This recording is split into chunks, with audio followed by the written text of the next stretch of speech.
han hecho al país, pues obviamente por estas razones, para Deslinde y para mí es un orgullo presentarles al doctor Bernardo Usecho. En el Deslinde número 35, en el año 2003, se publicó un artículo con el título Desigualdad social y SIDA, el contexto neoliberal de la epidemia.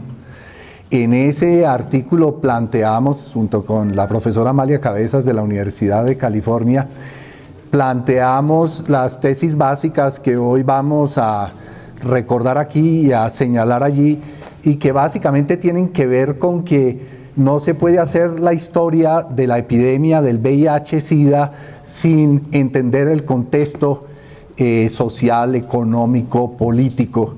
Cada epidemia, la peste bubónica tiene su contexto, y la epidemia del VIH o la del ébola, para hablar de otra reciente calamidad en África, pues tienen que referirse a ese contexto, porque la tendencia científica es a hacer únicamente el análisis biomédico y a no moverse pues de las particularidades que tienen los virus o los medicamentos, en el caso del SIDA los antirretrovirales, y a explicar esa dinámica y esa historia de la enfermedad desde un punto de vista puramente médico, o en ocasiones, como en el caso del SIDA, desde el punto de vista puramente psicológico.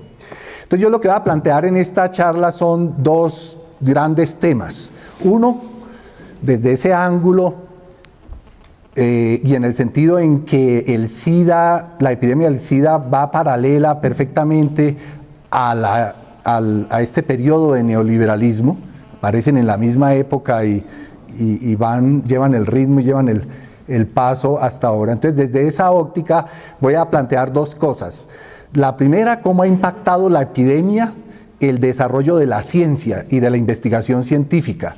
Y la segunda, cómo la epidemia ha impactado la salud pública y en particular la prevención del VIH y del SIDA y el tratamiento, ¿sí?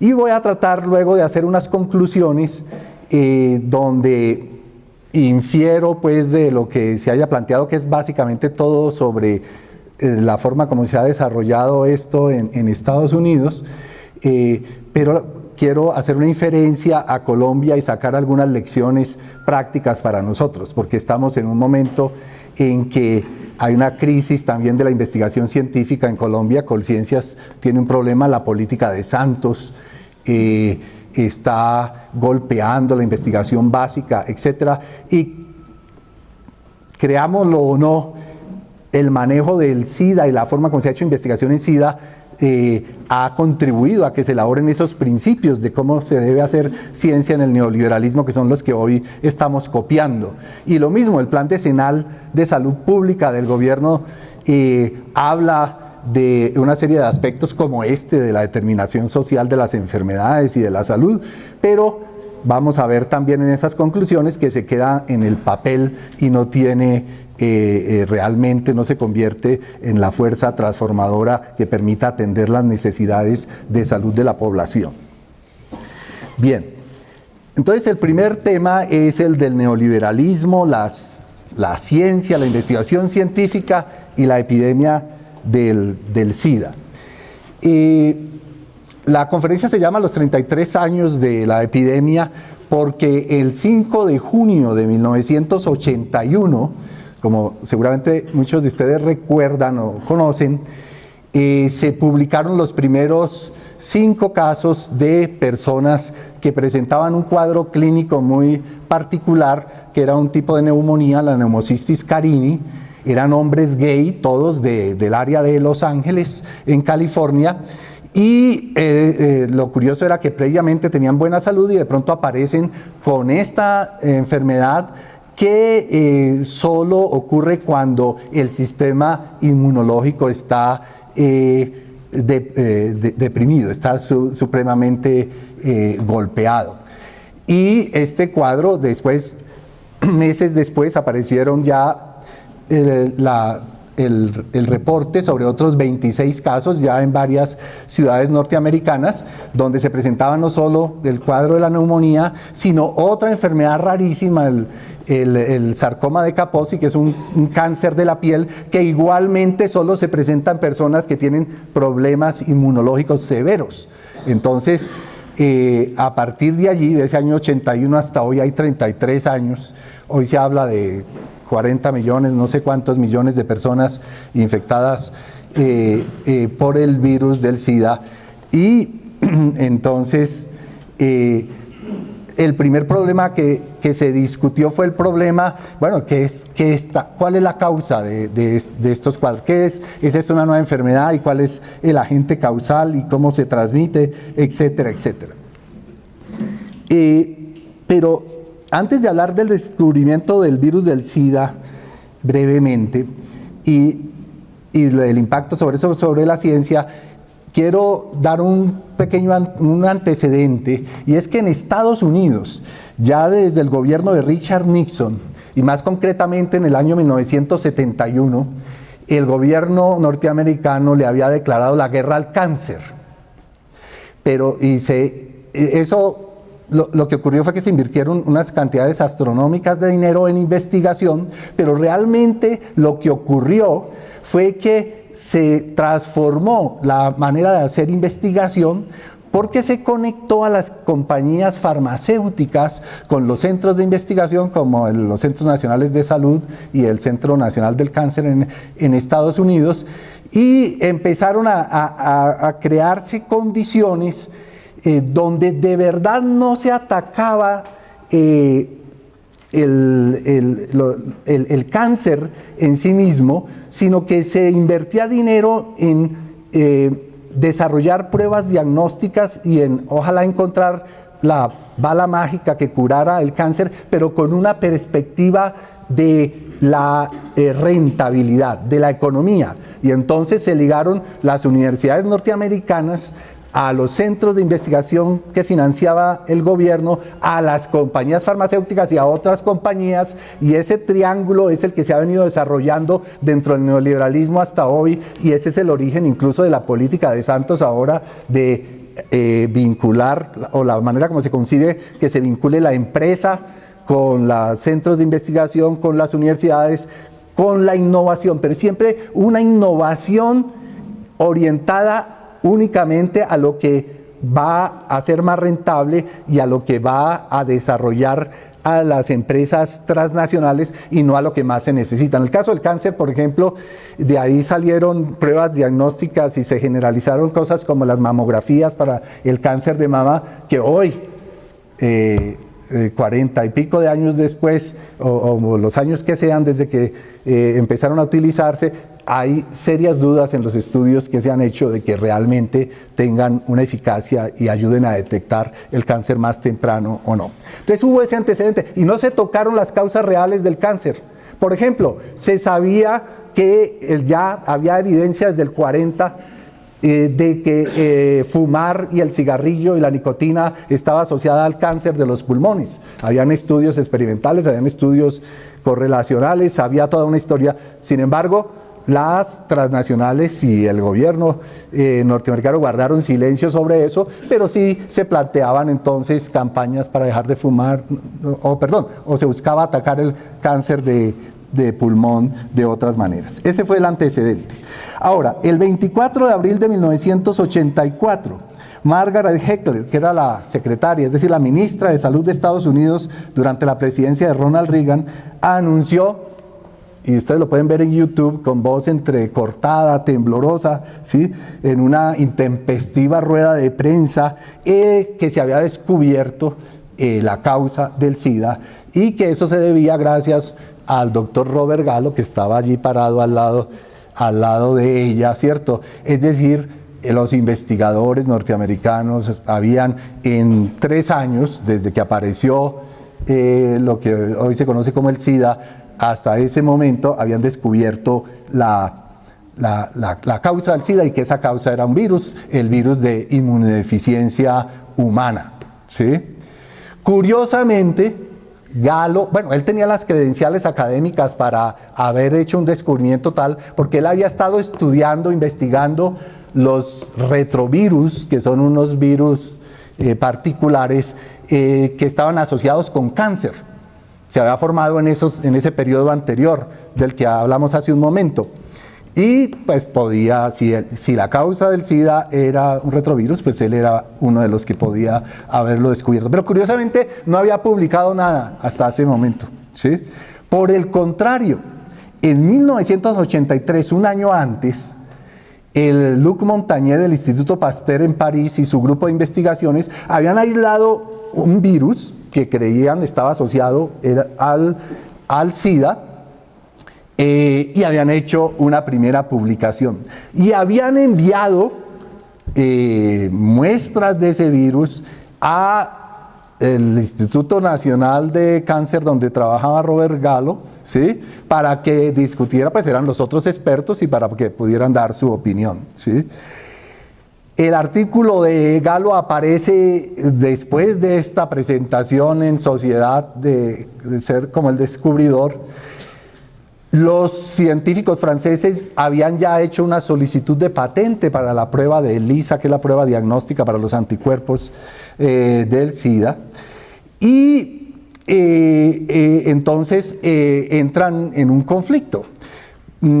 Para no alargar la historia, que es fascinante, incluso Dominique Lapierre, el gran escritor francés, escribió todo un libro que se lee como una novela sobre todas las vicisitudes del descubrimiento y cómo realmente fueron los franceses los que descubrieron el virus y no los norteamericanos. Pero para no alargar toda esa historia, digamos que se terminó por conocer que el virus que supuestamente aisló el equipo norteamericano era una copia genética del virus de los franceses, y la explicación que dio Gallo es que se han contaminado pues en el laboratorio, que no haya sido pues una responsabilidad, pero esto creó, y aquí viene algo que es muy importante, creó enseguida una contradicción porque no era solo la lucha por el honor o por, ¿sí?, de ser el descubridor, es quiénes son los dueños de la patente.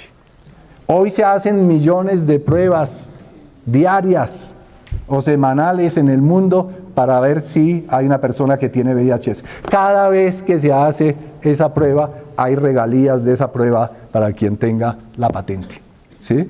Entonces, esta discusión sobre quién fue realmente el descubridor se convirtió en, bueno, ¿quién va a tener la patente? Y como les mencioné, ya los franceses habían metido la pierna en la puerta, ¿cierto? Ya habían solicitado una patente, incluso la habían solicitado en Estados Unidos. Entonces esto obligó a una serie de discusiones. Tan importante fue ese punto que terminaron solucionando la controversia Jacques Chirac y Ronald Reagan, ¿sí? Y entonces hicieron un acuerdo como es en el neoliberalismo, ¿no? Es desde el punto de vista de los negocios, ¿cierto? Entonces dijeron, bueno, vamos a compartir, luego se facilitaron, se destrabaron las cosas de las patentes, pero los norteamericanos conservaron inicialmente una proporción mayor para ellos de las regalías, como 70-30 o no sé, no recuerdo, ¿sí? Sin embargo, como los franceses sabían y creían que eso podía haber sido una copia de su virus y siguieron haciendo las secuenciaciones y mirando el genoma pues del virus de Gallo y todo esto, hasta que pudieron demostrar que el virus realmente era una copia. Fue cuando se supo que era el mismo virus y no un descubrimiento independiente. Entonces, otra reunión y se aprobó que las regalías iban de por mitad. Hasta ahí todo bien. Pero miren lo que esto implicó desde el punto de vista neoliberal. Hasta con las rondas del GATT, en la ronda de Tokio, la ronda de Punta del Este en el Uruguay, no habían patentes para los fármacos, para los medicamentos, ¿sí? Solo fue con la creación de la Organización Mundial del Comercio y el ADPIC y todas estas cosas que ustedes saben, que por primera vez la industria farmacéutica obtuvo un triunfo enorme, que fue tener una patente que le daba todos los derechos a las compañías farmacéuticas por sus productos por 20 años inicialmente, ¿sí? Entonces, esta primera patente hizo parte de todo ese proceso y contribuyó a mostrar, y los gobiernos, y sobre todo el gobierno norteamericano, pues volvieron el problema de la propiedad intelectual un problema clave en la negociación de los tratados de libre comercio en todas partes. Entonces, ese es el primer punto sobre el descubrimiento. Pero al lado del descubrimiento, el otro debate que hubo fue un debate sobre si el virus es la causa necesaria y suficiente para producir el SIDA o si no. Y entonces hubo tres posiciones. Estamos resumiendo por cuestiones del tiempo, ¿cierto? Una, la de Gallo, por supuesto, la de Robert Gallo, que plantea esta es la causa, ¿cierto? Se necesita el virus del SIDA para que haya SIDA. ¿Y esto por qué es importante? Porque si el virus del SIDA es la causa del SIDA, el tratamiento del SIDA va a ser cómo manejamos el virus. Va a ser con qué fármacos vamos a manejar los virus. Y si a esos fármacos le ponemos la patente, y si eso se vuelve, lo proyectamos a nivel mundial, a la globalización neoliberal, pues estamos hablando de un negocio bastante significativo, ¿cierto? La segunda posición fue la posición inmediatamente de otro gran investigador de retrovirus en cáncer, que era el doctor Peter Duisberg, un alemán trabajando en la Universidad de California en Berkeley, miembro muy joven de la Academia de Ciencias de Medicina en los Estados Unidos, lo cual es realmente muy difícil de lograr. Es decir, un tipo que había hecho aportes a la ciencia enormes, y él de entrada dice no puede ser un virus, y da una serie de razones. No cumple las leyes de Koch, del bacilo de Koch o de Koch, no cumple las leyes de la virología, no tiene, si fuera un virus, debía la transmisión heterosexual no diferenciarse de la homosexual, bueno, una serie de razones, ¿no? Gracias. La razón, entonces lo que plantea Duisberg es, no, ¿recuerdan que los primeros pacientes fueron hombres gay? Entonces miremos qué estaban haciendo los hombres gay en California en ese momento. Teniendo actividad sexual desmedida, o no desmedida, porque alcanzaban a hacerla, 400 parejas al año, 500 parejas al año, ¿cierto? Eso los ponía en riesgo de gonorreas, sífilis, chancros, de todo. Y entonces estaban, ¿qué hacían ellos para prevenir? Pues, ¿con qué se cura la sífilis? Con antibióticos, ¿cierto? Entonces empezaron a automedicarse a antibióticos, y era común que el uso de antibióticos. Pero además, para tener esas sesiones de actividad sexual prolongada, ¿cierto? Entonces necesitaban vasodilatadores, y entonces los poppers se volvieron muy populares, porque al producir esa vasodilatación, pues permiten erecciones más fáciles, más prolongadas, etc. Bueno, ¿qué ocurre? Los antibióticos, los poppers, todas estas drogas recreacionales son inmunodepresoras. Entonces la tesis de Duisberg es, en primer lugar, a esto lo produce el consumo de todas estas, prolongado de antibióticos y de todo. Pero entonces aparece la epidemia en África y allá no, ese hombre es gay. Es decir, entonces, ¿cuál es la explicación de Duisberg? Bueno, las hambrunas en África van de la mano con las enfermedades. La desnutrición, causada entre otras cosas por los programas de ajuste del Banco Mundial y del Fondo Monetario Internacional, que sin piedad desde comienzos de la década de los 80 azotaron a Zimbabue y a todos estos países, sobre todo del sur del África.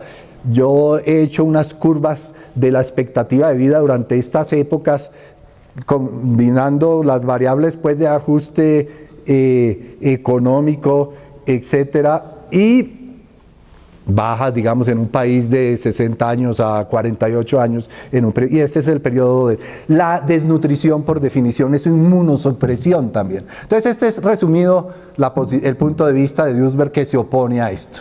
Hay un debate fenomenal, aparecen en Science y en las grandes revistas, todo esto, los artículos de un lado y del otro. Y hay una tercera posición, que es la de Luc Montagné, el científico francés que reclama pues, la autoría del aislamiento del virus del SIDA por primera vez. La posición de Montagné es, el virus juega un papel, pero el SIDA es multicausal y no se puede simplemente decir que el virus es lo que produce el SIDA, ¿sí? Incluso en una declaración reciente de hace 2 años, Montagné, ya después de que se ha ganado el premio Nobel de Medicina precisamente por el descubrimiento del virus, dice, yo tengo un punto de vista completamente distinto al de Fauci. Anthony Fauci es en este momento el científico, después de Gallo, que representa más esta posición, que es la posición que yo llamo de la ciencia neoliberal del SIDA. Y es yo acabo de ver en YouTube la intervención que hizo en el Congreso Internacional de Melbourne hace unos días, ¿sí? El tipo es un sabio, el tipo ha desarrollado toda una concepción y una teoría de cómo se ha desarrollado el SIDA y por qué los antirretrovirales sí lo van a curar. Bueno, ya están diciendo que no lo van a curar, que no va a haber una cura total, sino una cura funcional, porque hay una serie de problemas para controlar la replicación del virus, ¿sí? Es decir, es un científico muy alto, de muy altísimo nivel, pero defiende esta posición de que el virus no es multicausal, sino unicausal. Bueno, entonces la posición de Montagné no es como dice Fauci, que únicamente con antirretrovirales se va a curar esto. En África, por ejemplo, si le diéramos agua potable y si lográramos que la población tuviera niveles de nutrición aceptables, muchos individuos que están diagnosticados con SIDA se recuperarían, ¿sí? Es decir, se acerca mucho a la posición de los disidentes, ¿sí? ¿Cómo se decidió esto? Esto es también gravísimo para la ciencia. En la conferencia internacional en Sudáfrica, ¿dónde fue el mundial? ¿Dónde fue? Bueno, en Sudáfrica, sí. Sí, creo que no, es Johannesburgo. Sí, vean, listo. Allí van los representantes de todas las tendencias y la expectativa mundial que había, esto es en el 2000 si no estoy mal, la expectativa mundial que había era, bueno, vamos a asistir a un debate muy bueno, pero por supuesto los disidentes son una minoría. Entre ellos se encuentra un compatriota nuestro, el doctor Roberto Giraldo, que hace parte de este grupo de disidentes y que junto con Peter Duesberg y otros son nombrados asesores del gobierno de Sudáfrica, de Mbeki, del presidente Mbeki, que es el único gobierno del mundo que presta atención a los disidentes, ¿sí?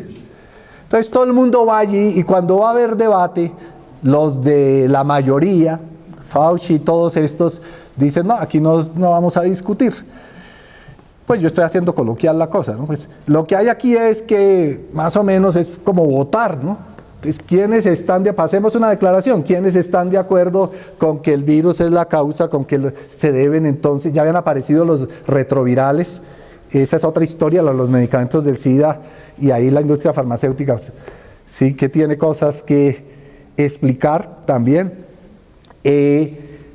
Entonces aparece la declaración en Durban, ¿sí?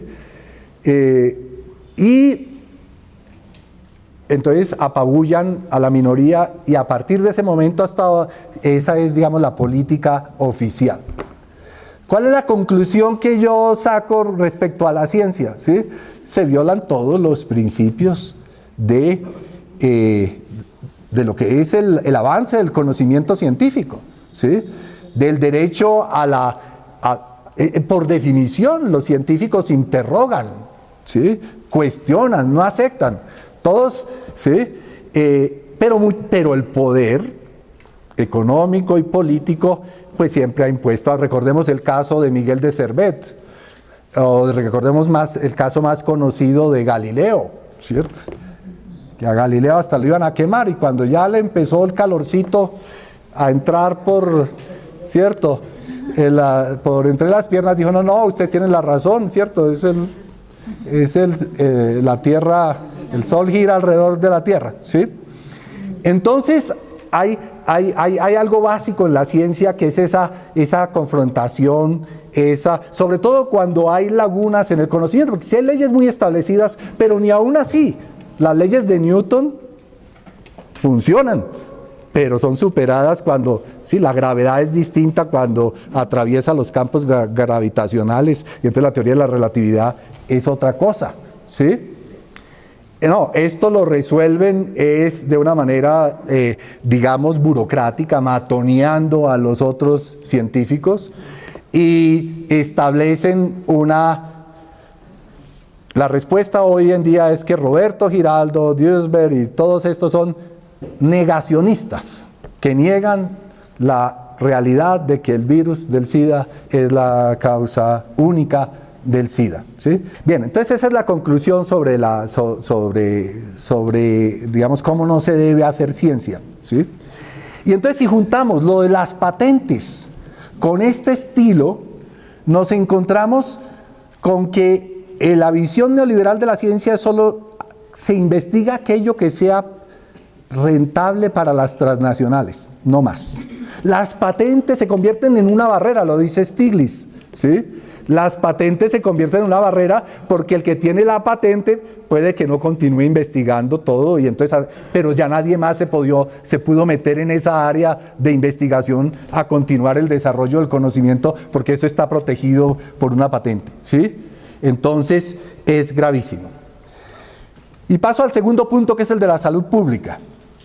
En la salud pública, ¿qué fue lo primero que se hizo? En los primeros años, cuando ya se había formulado que el virus era la causa del SIDA, pero no se encontraba cómo manejarlo clínicamente, con qué medicamentos. Entonces todas las estrategias se orientaron hacia el cambio de estilo de vida, a modificar la conducta de las personas, ¿sí?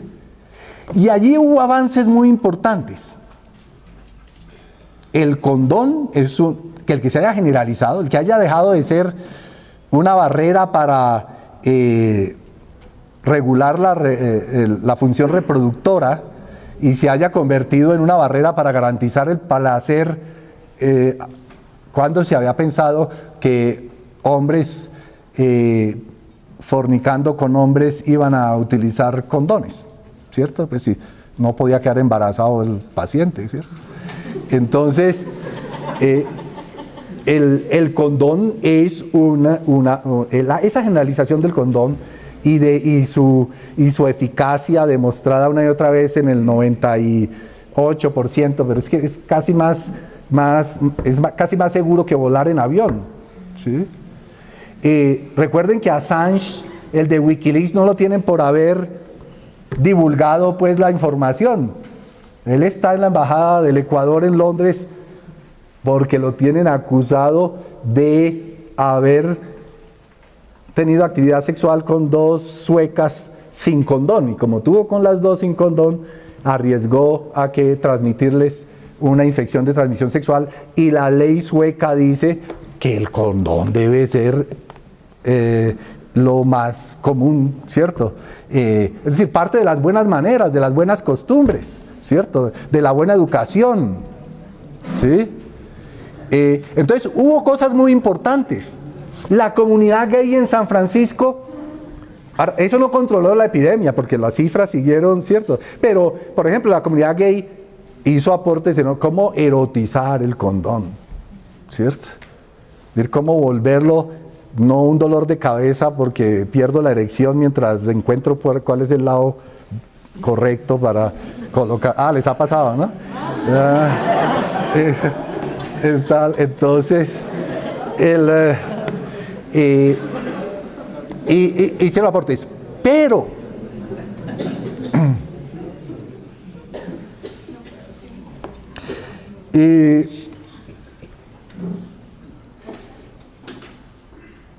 tiene un problema este acercamiento, además de que no controla la enfermedad, es que termina culpabilizando y responsabilizando a las personas. Entonces, si usted tiene SIDA es porque no usó el condón, o porque usted es promiscuo, o porque, ¿sí? De hecho, el imperialismo norteamericano ha utilizado los programas de prevención del VIH internacionales como el PEPFAR, que es el programa presidencial que inició Bush y que se continúa hasta hoy, en África y en países del Caribe como Haití, ¿sí? Para imponer condiciones ideológicas y condiciones económicas. Se da la ayuda, pero se aceptan tales condiciones del libre comercio, ¿sí? Y se hace prevención, pero se hace promoviendo programas de abstinence only, es decir, la postura moralista de que solo la pureza sexual es la única que nos va a garantizar. Sí, nos la va a garantizar, pero nos va a privar pues de el único placer gratis con que la evolución nos dotó, y de salud mental, gracias, ¿cierto? Con que nos dotó la evolución a nuestra especie. Entonces, ese es el problema con esto. Pero cuando aparecen los antirretrovirales, que dije que aparecen en el 97, entonces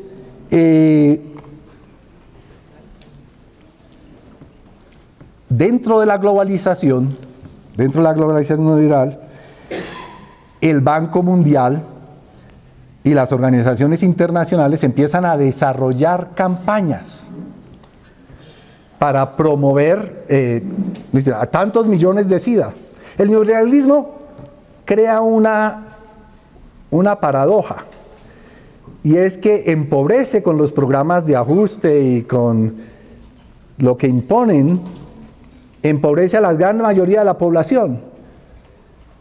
Y al empobrecerse se desnutren, y al desnutrirse y al prostituirse y a todas las conductas de riesgo aparecen dentro de esa situación, y al hacer eso pues entonces van a aparecer diagnosticados con VIH, entonces van a necesitar drogas, pero las drogas antirretrovirales que las quieren vender las compañías farmacéuticas a precios muy elevados, pero entonces ¿quién las compra? ¿Cómo las compran? ¿Sí? Es decir, han creado una demanda muy grande de antirretrovirales, pero la población no tiene con qué comprarlos. ¿O será que en África esos millones de personas que se ganan $2 diarios, ¿cierto?, en promedio, van a poder pagar lo que en algún momento valía $12.574 al año por paciente? ¿Sí? Entonces, crean eso. Entonces, la banca internacional viene a organizarles el negocio y vienen a crear campañas, ¿sí?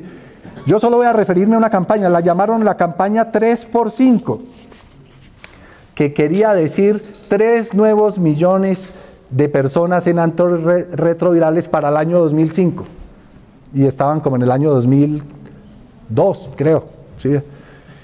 Y Hicieron una alianza, las Naciones Unidas, la Organización Mundial de la Salud, PEPFAR, que es el programa de la presidencia de los Estados Unidos, el Banco Mundial, Bill Gates, todo el mundo, ¿sí? Para financiar, es decir, es un subsidio para las compañías farmacéuticas para comprarles todos esos medicamentos, ¿sí? Y no cumplieron ni la mitad de las metas. Cuando llegó a 2005, solo en 18 países de los 30 y pico, yo siempre me quedo con los números, o sea que no, pero es algo así, habían logrado siquiera llegar a la meta del 50% de lo que al 50% de la meta que se habían propuesto, ¿sí? Más recientemente, en la Conferencia Internacional de SIDA o en una reunión de la Organización Mundial de la Salud, sí, en la conferencia del 2010 en Viena, apareció otra campaña. Esa campaña se llama el Tratamiento 2.0 y esa es la campaña que está actualmente en vigencia. Y 2.0 quería decir llevar más antirretrovirales a más millones de personas, pero a través de, por ejemplo, si habían combinaciones de antirretrovirales, en un comienzo había que tomarse 3 pastillas 2 veces al día, distintas, entonces ahora ya las 3 pastillas vienen en una sola pastilla, lo que se llama la terapia antirretroviral combinada, ¿sí? Entonces es ver cómo metemos más antirretrovirales dentro de una sola pastilla, y eso lo hacen no por gusto, es que el virus, se empieza a utilizar un antirretroviral y realmente, y muy pronto el organismo crea resistencia, entonces tiene que utilizar otro y otro y otro. Esa es la explicación de por qué, ¿sí? Y por eso miden la carga viral, etcétera. Entonces, ese plan 2.0 implica eso, pero implica cosas más graves aún, sobre las cuales finalmente empiezan los pacientes con SIDA a rebelarse. Porque por mucho tiempo la mayoría de las organizaciones de pacientes con SIDA empezaron a luchar porque les dieran tener acceso a esos medicamentos, ¿sí? Y aquí hago un pequeño paréntesis. Mi punto de vista es el de Montagné, no es el de los disidentes, ¿sí? Y mi punto de vista es que los antirretrovirales o cualquier medicamento avanzado que pues debe ofrecerse a los pacientes tienen derecho a eso. Y en mi práctica clínica he visto pacientes que uno dice se va a desaparecer en cualquier momento, recibir la terapia combinada, ¿sí? Y ver uno que vuelven y se recuperan. No he encontrado estudios serios, se recuperan, cuáles son los promedios de sobrevida después, ¿sí?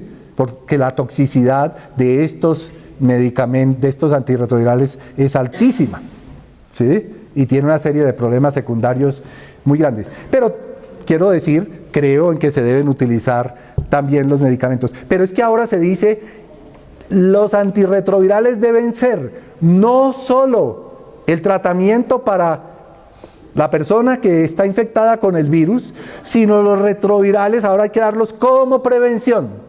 La prevención, ya se quitó el énfasis en lo conductual, en el que se sea casto y sea puro, ¿no? Ahora la prevención es en torno a, también a darles más antirretrovirales. Y en lo que se llaman las parejas serodiscordantes, es decir, donde un compañero tiene el VIH y el otro no, entonces ya lo que se empieza es a dar el antirretroviral desde un primer momento, ¿sí? Y antes se daba cuando el número de CD4 bajaba de cierto punto, ahora ya se subieron esos niveles. Es decir, esas son fórmulas de ampliación del mercado en un sentido. ¿Ya? ¿Tenemos tiempo? ¿Tenemos tiempo? Bueno. Entonces, esa estrategia es la que está en marcha en este momento. Todo eso es lo que se está haciendo en este momento. Yo les hablé del fracaso de la campaña 3x5. Todas las otras campañas van a seguir incumpliendo. ¿O ustedes han visto que alguna meta del milenio se vaya a cumplir? ¿Sí? es como de un lado un lavado de conciencia, pero del otro lado es mostrar que se está haciendo algo, que algo se avanza, etcétera, ¿sí? Son estos planificadores de la salud neoliberal que tienen que diseñar estos programas porque tienen que mostrar que hay alguna eficiencia, hay alguna cosa, ¿sí? Pero el punto central es, mientras la salud tiene y la enfermedad tienen una determinación social, eso está demostrado de mil maneras. Yo voy a leer una frase que explica muy bien eso, de Stephen Lewis, que es un delegado de las Naciones Unidas que fue al África por allá hace unos años, y le preguntan, ¿usted cómo entiende lo del SIDA que está pasando allá? Y dice, todo el mundo entiende ahora que cuando el cuerpo no tiene comida para consumir, el virus consume el cuerpo.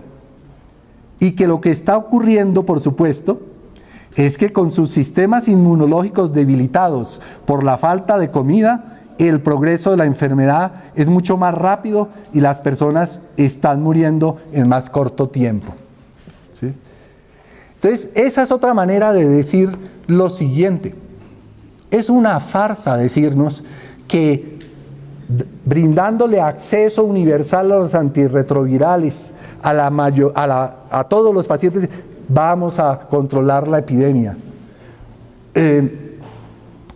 ¿Y por qué razón? Cuando existen políticas neoliberales como la nuestra, que destruyen la seguridad alimentaria, por ejemplo. Es decir, son nuestras poblaciones que no tienen acceso a a ese mínimo nutricional, van a estar en condiciones de frenar que los virus consuman su cuerpo. Muy difícil. Y si no va a ser este virus, va a ser una gripa que se lo lleva, porque la inmunodepresión los va a afectar, ¿sí? Entonces, la propuesta es medicamentos, sí, los más efectivos, los más, ¿sí? Condón, sí, condón, todo esto, pero tiene que hacerse realmente una intervención a nivel de esa determinación social de la enfermedad para que podamos controlar esta epidemia y en general brindar salud a la población. Hay estudios que muestran cosas que son absolutamente sorprendentes, como esta. Uno dice, las epidemias del SIDA en África son altísimas, bueno, pero es que esos son unos países pobrísimos, etc. En Estados Unidos no es así. Falso.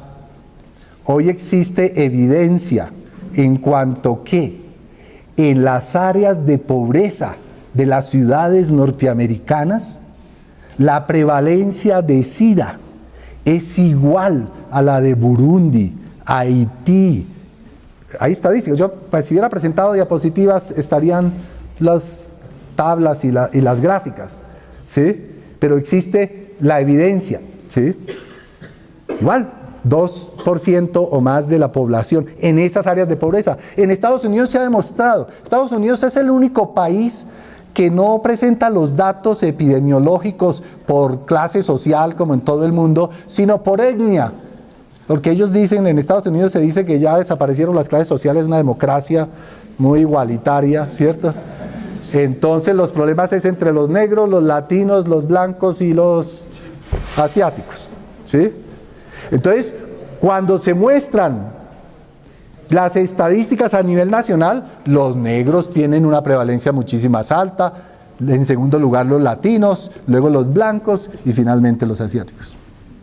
Pero cuando la misma estadística se hace en las áreas de pobreza, de las áreas metropolitanas, este estudio fue en 26 áreas metropolitanas, yo coordinaba la parte que se hacía en Houston. Cuando se hace esto se muestra que no hay diferencias entre los negros, los latinos, ni los blancos, ¿sí? Entonces hay suficientes argumentos para decir que mientras no se intervenga en esas condiciones sociales no va a haber no va a haber salud, no se va a controlar de verdad la epidemia. Esta posición oficial de los científicos norteamericanos, como les mencioné hace un momento, ya dicen no va a haber cura, los antirretrovirales no son una cura, ¿sí? Y dicen no va a haber cura, o sea, no se va a erradicar el virus nunca, porque el virus...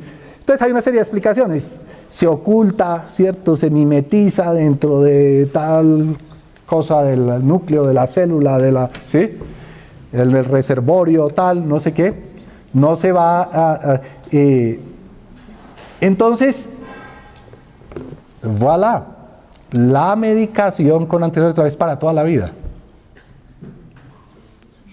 Porque donde usted deje de recibir el antirretroviral, se le sube la carga viral.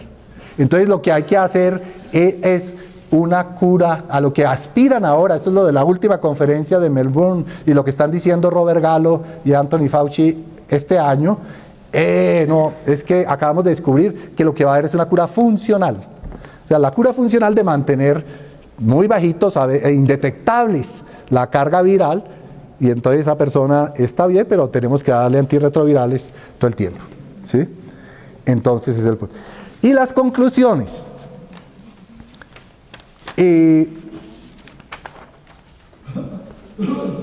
Yo les decía que iba a tratar de hacer una inferencia, realmente es un salto en trampolín de lo que estoy diciendo a ciertas realidades en Colombia, ¿sí? Y lo primero es,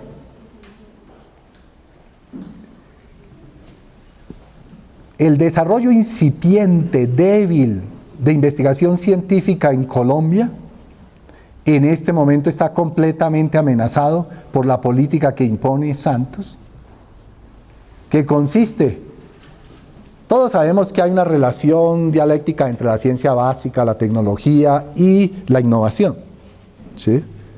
Pero de estas experiencias que he mencionado en la investigación con el SIDA y de muchas otras, la conclusión a que se ha llegado es que hay que hacer únicamente la investigación que sirva para innovar. No hay que generar conocimiento. Lo dice textualmente la OCDE, que es la que en este caso da la línea sobre investigación en Colombia, ¿sí? Entonces el documento oficial de la OCDE de recomendaciones a Colombia dice: así no se haga generación de conocimiento, podemos innovar. Los pocos programas de investigación científica serios que habían en Colombia, por lo menos en salud, habían 10 programas grandes, relativamente grandes, en este momento están suspendidos en Colciencias, porque no tienen, porque la financiación que iba a ser a 8 años, solo se dio el primer año. Chagas, enfermedad cardiovascular, etcétera, sobre investigación nuestra, ¿sí? No se va a hacer, ¿sí? ¿Qué cosas se van a hacer? Estuve en estos días en una presentación de trabajos de jóvenes investigadores. Habían unos pocos de ciencia básica que quedan de estos proyectos, ¿sí? Pero la mayoría de los proyectos eran, la investigación era cómo utilizar el portal de Google para resolver los problemas de tal comunidad, de tal barrio, de tal colegio. Google ofrece muchas posibilidades, no es solo el correo, ni la búsqueda, ni nada, sino permite todo eso. Se innovó, se le resolvió a ese barrio o a este, ¿sí?, un problema. Se generó nuevo conocimiento. ¿Quién se quedó con el control? ¿Sí? Es algo parecido a lo de las patentes y la pelea con los genéricos, que no se me, pues siquiera me acordé porque no podía dejar de mencionarlo. Es decir, en cuanto al acceso a medicamentos, lo único clave es que puedan haber homólogos de los medicamentos originales o patentados o protegidos por las patentes. Esa es una lucha que la industria farmacéutica nacional ha dado desde comienzos de la discusión sobre el Tratado de Libre Comercio con los Estados Unidos. Hay un artículo de Cristina de la Torre de hace como un mes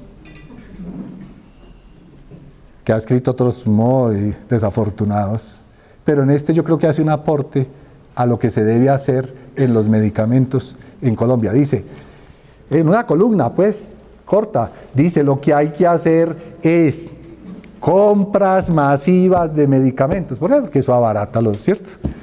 Desarrollar los genéricos, ¿por qué? Porque eso es lo que permite, esa es la competencia, etcétera, ¿sí? Es decir, de ahí se desprenden toda esta serie de consecuencias. Y sobre salud pública, la última conclusión. Al ministro Gaviria le parece muy bien un gran aporte del Plan Decenal de Salud Pública que se aprobó el año pasado.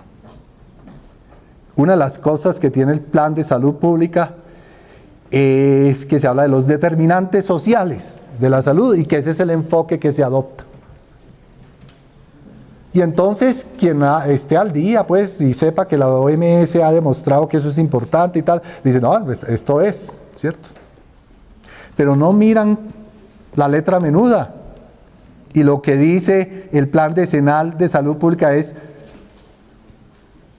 atención primaria en salud, ¿sí? Y ya se creó incluso la Comisión de Coordinación Intersectorial, o sea, de salud con vivienda, con educación, con infraestructura. Uno dice, van atrás, ¿sí? Pero lo que dice el Plan Decenal de Educación es, sí, pero eso lo hacen las EPS. ¿Sí? Es decir, es dentro de la lógica neoliberal. ¿Sí? Entonces no, el nombre no resuelve el problema, ¿sí? El problema es que no esté el capital financiero, que no esté la intermediación de las compañías de seguros para que el gobierno realmente pueda rescatar ese bien público que es la salud y pueda contribuir a la salud de los colombianos. Muchas gracias.